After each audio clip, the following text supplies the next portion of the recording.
All right, let's talk about how students are identified and determined as eligible for special education under IDEA. As we discussed last week, if you remember, special education evaluation involves a two-step process. And the first is determination of disability. Basically, does the student meet the requirements of one of the 13 disabilities recognized in IDEA? And as professionals, we need to know those requirements. And just a quick review, here are the 13 categories. The specific definition of each of these disabilities is provided for you in Chapter 22 of your SYW book. The second determination is the need for special education and services. This is super important because of the least restrictive environment principle in IDEA.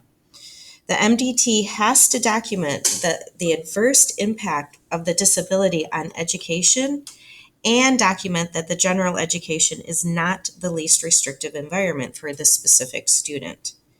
Sometimes there are exceptions when no further evaluations may be needed to establish educational need, such as for students with severe or low incident disabilities. However, this demarcation becomes a little bit trickier with students of mild or moderate disabilities, such as LD, OHI for ADHD. In these high incidence disabilities, any possible external causes, such as lack of a solid instruction in Tier 1, has to be ruled out. And this is why the RTI or MTSS model is considered a proactive approach and is the current method we use to identify learning disabilities.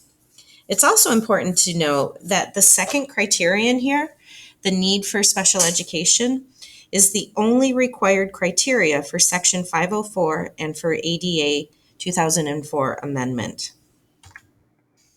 And although it's a rather old article, Yale 2005 used this checklist that you can see on the screen to determine the appropriate placement of least restrictive environment. This article is uploaded in D2L in the supplemental materials for session 2, and I encourage you to check it out.